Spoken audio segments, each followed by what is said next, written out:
So today we are going to start with controlling as our today's chapter. Okay, so what do you mean by controlling? Controlling का मतलब क्या होता है? Controlling is called the last function of management. It is called the last function of management. Here we have the meaning of controlling. Here we have the meaning of controlling. So what is the meaning of controlling? It refers to bringing the actual result closer to the desired result. ये क्या है? ये एक ऐसा function है management का जो actual result को डिजायर्ड रिजल्ट के क्लोजर लेकर आता है ना? क्या करता है? एक्चुअल रिजल्ट को डिजायर्ड रिजल्ट के क्लोजर लेकर आता है. अब देखिए, अगर हम थोड़ा सा और एक और दूसरी डेफिनेशन के थ्रू अगर जाने की कंट्रोलिंग क्या होता है, तो we say that measuring the actual performance with the planned performance. If any deviation is found, then correct it. Comparing the actual performance with the planned performance, if any deviation is found, then corrected, is known as controlling. मतलब कह रहे comparing करो actual result को planned performance के हिसाब से. मतलब आपने सोचा था कि हम यहाँ पहुंचेंगे और आप पहुंचे कहाँ पे? यहाँ पे. तो ये आपका एक्चुअल रिजल्ट है और ये आपका प्लान्ड परफॉर्मेंस है. Comparing the actual performance with the planned performance, if any deviation is found, अगर एक कमी दिखाई पड़ रही है, then correct it. करेक्ट कर कर वापस से लेकर आओ सामने.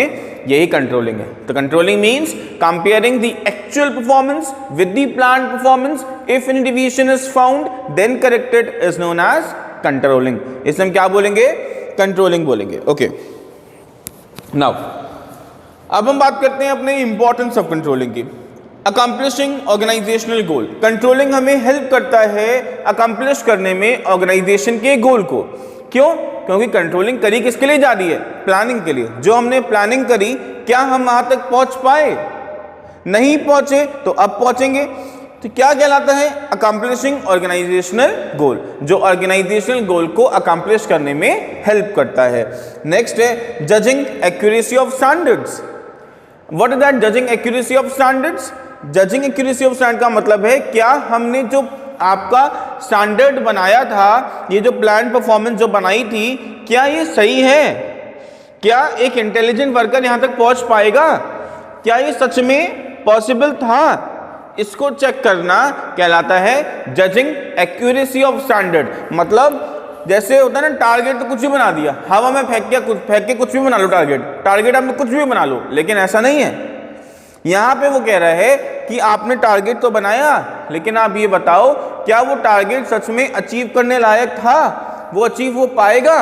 इसलिए हमने उसको नाम दिया judging accuracy of standard. Third है making efficient use of resources. Making efficient use of resources का मतलब क्या है? रिसोर्सेज का पूरा इस्तेमाल करना और प्रॉपरली इस्तेमाल करना. आपको पता है बार बार कंट्रोलिंग होगी, बार बार लोग चेक करने के लिए आएंगे, मैनेजर चेक करेगा आपको बार बार. जब बार बार चेकिंग होगी तो वर्कर्स काम को प्रॉपरली कर पाएंगे, इफेक्टिवली करेंगे. कैसे करेंगे? प्रॉपरली करेंगे, इफेक्टिवली करेंगे. That's why we call it as making efficient use of resources. Next we have improving employees motivation. अब एम्प्लॉइज का मोटिवेशन कैसे इंप्रूव होगा? देखो, जब आप क्या होता है कि जब आप बार बार टारगेट देते हो, वर्कर्स टारगेट को अचीव करते हैं, आप चेक करते हो किसने अचीव कर लिया, किसने नहीं किया, कौन ऊपर पहुंच गया. ये बार बार जो चीज़ें आती हैं, इससे क्या हो रहा है? मुझे क्लासिफाई करा जा रहा है कि मैं कहाँ तक पहुँच गया हूँ. इससे क्या होता है? मेरा मोटिवेशन लेवल इंक्रीज होता है. नेक्स्ट है इंश्योरिंग ऑर्डर्स एंड डिसिप्लिन. जब आपको पता है कि you are checking with a close supervision camera, आपको कैमरे की नज़र में रखा जा रहा है, आपके ऊपर आपका सुपरवाइजर आपको चेक कर रहा है बार बार कैमरे में, तो क्या होगा? आप डिसिप्लिन क्रिएट करोगे, है ना? क्या होगा? ऑर्गेनाइजेशन में डिसिप्लिन बन पाएगा, कंप्लीटली ऑर्डर बन पाएगा. जो चीज़ जहाँ से ली वो चीज़ वहाँ पे रखना, ये सारा काम क्या कहलाता है? इंश्योरिंग ऑर्डर्स एंड डिसिप्लिन कहलाता है. उसके बाद आता है facilitating coordination in action. Means हमारे एक्शंस में कोऑर्डिनेशन क्रिएट करना. मतलब मुझे काम कैसे करना है और वो बार बार उसको बताना, अपडेट करना, क्या कहलाता है?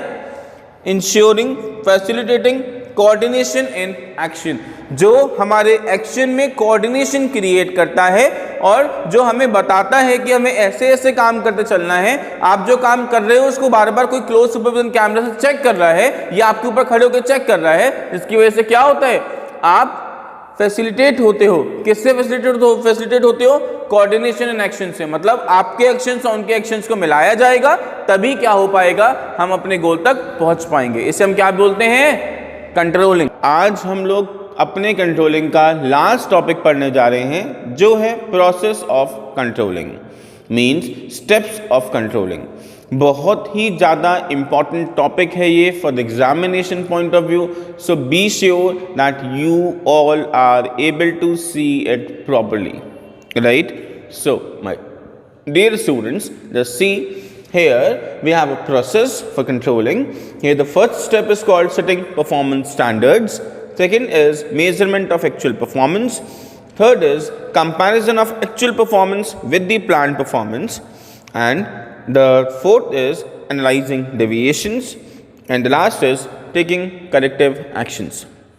So, my dear students, as you all knows that कि हम लोग कंट्रोलिंग करने जा रहे हैं। कंट्रोलिंग का मतलब क्या था? Comparing the actual performance with the planned performance, if any deviation is found then corrected. यही डेफिनेशन हम लोगों ने पढ़ी थी। आज उसी डेफिनेशन के साथ साथ हम चलेंगे कि कंट्रोलिंग करते कैसे हैं, how we do controlling, controlling करनी कैसी है, उसी के बारे में आज हम लोग पढ़ेंगे अपने इस सबसे इंपॉर्टेंट टॉपिक के लिए, जो है स्टेप्स ऑफ कंट्रोलिंग या फिर process of controlling function as a function of management. So here the first is setting performance standards. Set करना, क्या? Standards को set करना. And what are the standards? Standards क्या होते हैं? Target? Standards क्या? Target? तो देखिए, standards are the criteria. Standards are the criteria against which actual performance would be measured. एक ऐसा क्राइटेरिया, एक ऐसा टारगेट सेट करना जिससे आप क्या पता कर पाओगे, आप एक्चुअल परफॉर्मेंस को पता कर पाओगे कि क्या परफॉर्मेंस हुई है। For example, we are taking your exams regularly, PT1, PT2, PT3, pre board 1, pre board 2, pre board 3। भाई क्यों लेते हैं ये सब? आपके क्या करने के लिए? आपके स्टैंडर्ड से आपकी परफॉर्मेंस को मैच करने के लिए, right? What are the standard of yours? Yes, to getting full marks, 100 out of 100 marks in business studies, right? For that, उसके लिए आप क्या करते हो? स्टैंडर्ड सेट करते हो, राइट? तो स्टैंडर्ड्स क्या है? Standards are called the targets. ये क्या है? ये टारगेट है। टारगेट क्या? कि मुझे कहां तक पहुंचना है, वो target is known as my standard. So in this step, setting performance standard का मतलब है स्टैंडर्ड्स को सेट करना किसी भी पर्सन के लिए, किसी भी जॉब के लिए, उसे बोलते हैं setting performance standard. Okay, now the second step, अब आता है हमारा second step, measurement of actual performance. भाई देखो, मेरे को यहां पहुंचना था, कहां? यहां पे, ये मेरा है setting standard, setting performance standard जो मैंने सेट किया था ना, वो मैंने यहां सेट किया और फिर मैंने क्या किया? मेजरमेंट किया एक्चुअल परफॉर्मेंस का। मैं कहां तक पहुंचा? तो मैं पहुंचा यहां तक, राइट? ये मेरी एक्चुअल परफॉर्मेंस है, ये मेरी स्टैंडर्ड परफॉर्मेंस है। तो मेजरमेंट ऑफ एक्चुअल परफॉर्मेंस का मतलब क्या है? कि आपके हार्डवर्क के साथ आप कहां तक पहुंचे, आपके हार्डवर्क के साथ आप कहां तक पहुंचे इज नोन एज, इसे हम क्या बोलते हैं? इसे हम बोलते हैं setting measurement of actual performance. क्या है ये? मेजरमेंट करना है एक्चुअल परफॉर्मेंस का। किसका? एक्चुअल परफॉर्मेंस का। पहले क्या किया? पहले स्टेप में क्या किया? फर्स्ट स्टेप में हमने स्टैंडर्ड सेट किया, फर्स्ट स्टेप में हमने स्टैंडर्ड सेट किया, जिसको हमने बोला setting performance standard. Second step में हमने मेजरमेंट किया अपने एक्चुअल परफॉर्मेंस का, मतलब काम कहां तक हुआ, हमें कहां जाना था और हम कहां पहुंच पाए, ये है measurement of actual performance, right? अब हमने एक्चुअल परफॉर्मेंस का मेजरमेंट कर लिया, तो अब बात आती है comparing of actual performance with the standard performance और प्लान्ड परफॉर्मेंस। मतलब ये जो मैंने प्लान परफॉर्मेंस किया था और मैंने एक्चुअल परफॉर्मेंस किया, इनको कंपेयर करना है। क्या करना है? कंपेयर। ये यहाँ है, ये यहाँ है, तो क्या किया आपने? कंपेयर किया कि भाई कहाँ तक पहुंचे, यहाँ तक पहुंचे। तो ये क्या है? कंपैरिजन हो रहा है कि यहाँ पे क्यों नहीं पहुंचे, यहाँ तक कैसे पहुंचे। ये क्या कहलाता है? कंपैरिजन।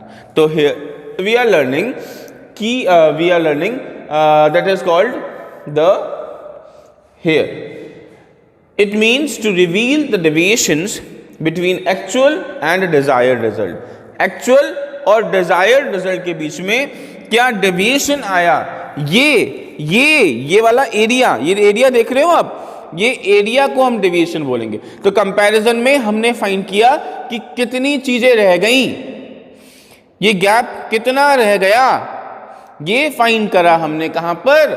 अपने किस पे? Comparing actual performance with the standard performance, right.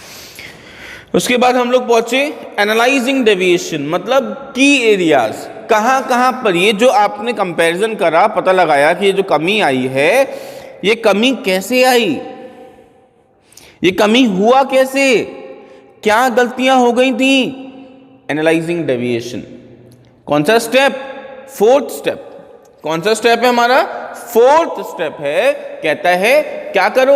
Analyse करो डेविएशंस को। मतलब ये कमी जो आई, ये कमी कैसे आई, ये कैसे कमी आई, इसको फाइंड करना, डेविएशन को एनालाइज करना होता है। कितनी कमी रह गई उसे फाइंड करना एनालाइजिंग डेविएशन कहलाता है। Okay, now we have the last step और the called fifth step, taking corrective actions.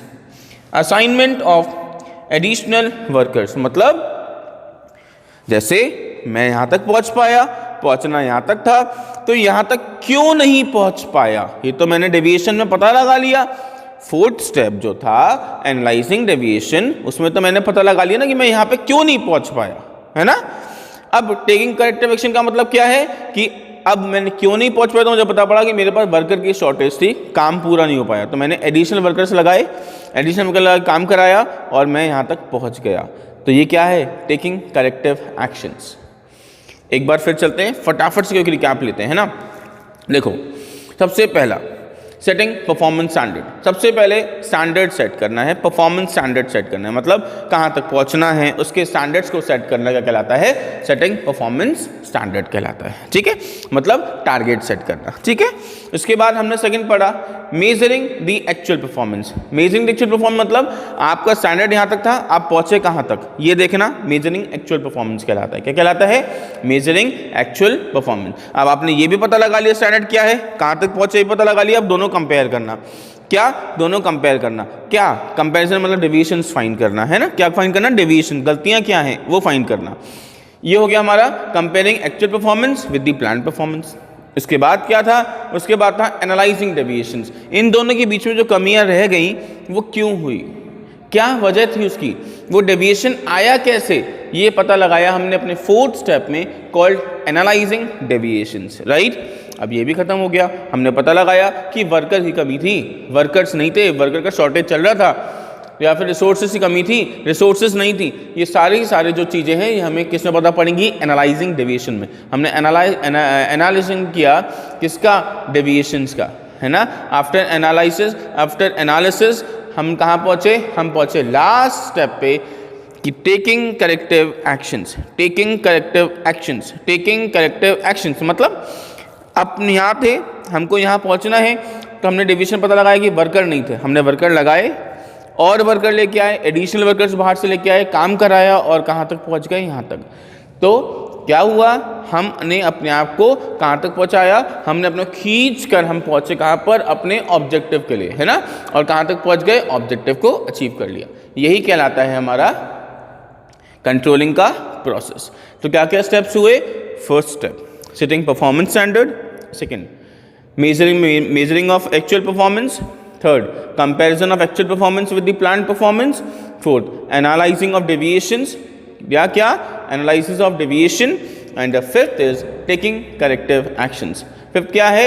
taking corrective action. I hope it is clear to you all.